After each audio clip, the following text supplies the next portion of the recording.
فرماتے ہیں میرے جب والدہ کا انتقال ہوا نا تو میرے پیارے شیخ گھر پر آئے 1993 میں، اور بابا سے پوچھا کہ آپ فیروز میمن کی والدہ سے خوش تھے؟ آپ فیروز میمن کی والدہ سے خوش تھے؟ تو ہمارے بابا نے الحمدللہ کا بہت خوش تھا، بہت خدمت کرتی تھی میری، ہر بات میں میری اطاعت، ناجائز باتوں میں اطاعت نہیں۔ بابا ہم نے دیکھا بچپن سے بابا نے کوئی ناجائز بات کبھی نہیں کی۔ تو حضرت والا نے فرمایا تو خوشخبری سن لیں، آپ فیروز میمن کی والدہ سے خوش تھے تو خوشخبری سن لیں، جو عورت نماز پڑھے اور خاوند کی جائز باتوں میں تابع داری کرے اور اس کی عزت کو محفوظ رکھے، اللہ اس سے فرمائیں گے کہ جنت کے 8 دروازے ہیں، جس دروازے سے جانا ہے تو چلی جائے۔ کیا میری بہو بیٹیوں سوچو تو سجا آپ کتنی انعام والی عورتیں ہیں، آپ جنت کی فیکٹریاں ہیں۔ جس کی پہلی بیٹی پیدا ہو، آپ صلی اللہ علیہ وسلم نے فرمایا اس کو خوشخبری سنا، وہ برکت والی ہے۔ ایسی ایسی لڑائیاں کہ ساس سسر ہمیں بیٹا چاہیے۔ آج سے 100 سال پہلے سب کو بیٹا چاہیے، میں اور آپ ہوتے یہاں ہوتے، دنیا ہی ختم ہو جاتی، سب کو بیٹا چاہیے۔ نہیں، اللہ فرما رہے ہیں جس کو چاہتا ہوں بیٹیاں دیتا ہوں، جس کو چاہتا ہوں بیٹے دیتا ہوں، جس کو چاہتا ہوں دونوں دیتا ہوں، جس کو چاہتا ہوں نہیں دیتا ہوں۔ ہمیں کیا ضرورت ہے کتیا والی سرکار بلیاں والی سرکار پہ جانا، قبر سے مانگنا، قبر سے مانگنا، قبر کو سجدہ کرنا، انسان کے پاس جانا۔ بیوی کے پیٹ میں کوئی مولڈ تو نہیں لگا ہوا کہ بٹن دبائے تو بیٹا، بٹن دبائے تو بیٹی، اس کے اختیار میں نہیں ہے، کسی کے اختیار میں نہیں ہے۔ اللہ سے بیٹا مانگنا منع نہیں ہے، بیٹی آ جائے تو خوش ہونا چاہیے کہ جنت فیکٹری آ گئی۔ جو بیٹی پیدا ہونے، ہمارے یہاں حضرت نے ایسی تربیت کی ہے، آج بھی بیٹی پیدا ہو مٹھائی دے کر آتے ہیں، الحمدللہ جنت کی فیکٹری آ گئی اللہ کے کرم سے۔ اور میری ساس صاحبہ تو بیچاری بوڑھی اتنی نیک ہے، کیا عرض کروں آپ سے، ایک کبھی زبان نہیں کھولی اللہ کے کرم سے کہ بیٹا چاہیے بیٹی چاہیے، والدہ ساس۔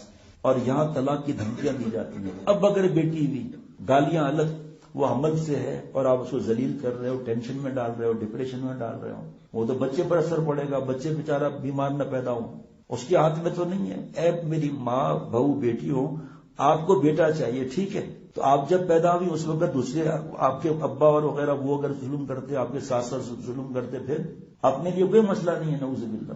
آپ صلی اللہ علیہ وسلم نانا بنے، دادا نہیں بنے۔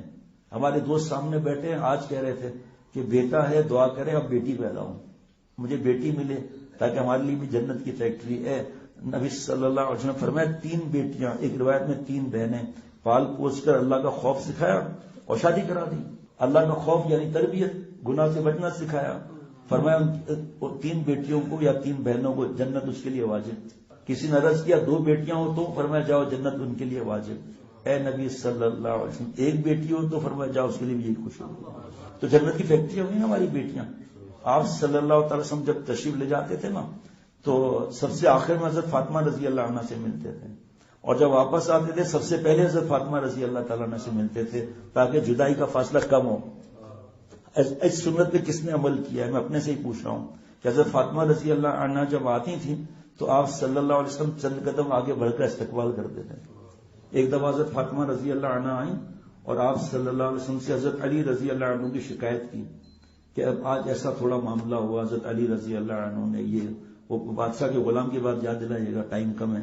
ہمارے جیسے ماں باپ روتے، ہمارے جیسا باپ کہتا کہ اچھا داماد نے اس طرح کیا ہے، میرے تعلقات میں بڑی پوسٹ ہو گئے، بھائی ٹھکائی لگواتا ہوں، پھینٹی لگواتا ہوں، چلو میں اس سے بات کرتا ہوں، یا ماں رونے لگتی ہے کر کے رونے لگتی ہے، اور آپ صلی اللہ علیہ وسلم ہنسے، اے بیٹیا فاطمہ یہ کیا ہے، تو گھر میں ہوتا ہے، جاؤ جاؤ جاؤ شاباش گھر جاؤ اپنے۔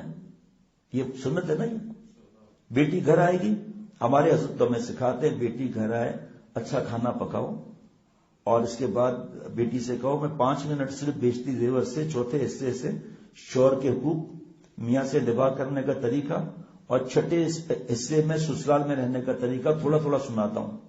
کون سکھاتا ہے یہ باتیں، بلکہ لڑائی سکھاتے ہیں۔ اور بیٹا زبان چلا، خوب ہاتھ اٹھا، دیکھتا ہوں کیسے تمہاری ساس تمہارے سامنے آتی ہے، یہ سکھاتے ہیں، اللہ معاف فرمائے۔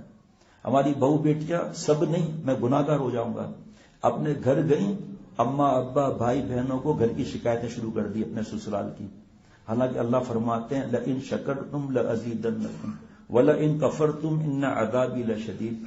حضرت شکر کرو گے تو اور دوں گا، جتنا اپنے اللہ نے آپ کو دیا ہے نا میری بہو بیٹیوں، چاہے اس گھر میں تکلیف بھی ہے، کروڑوں سے اچھا رکھا ہے پھر بھی آپ نے، اس کا شکر کہاں ادا کیا کہ اور ملے، اور ناشکری کر رہے ہیں، وَلَئِن كَفَرْتُمْ إِنَّ عَذَابِي لَشَدِيدٌ، ناشکری کرو گے میرا عذاب بھی سخت ہے۔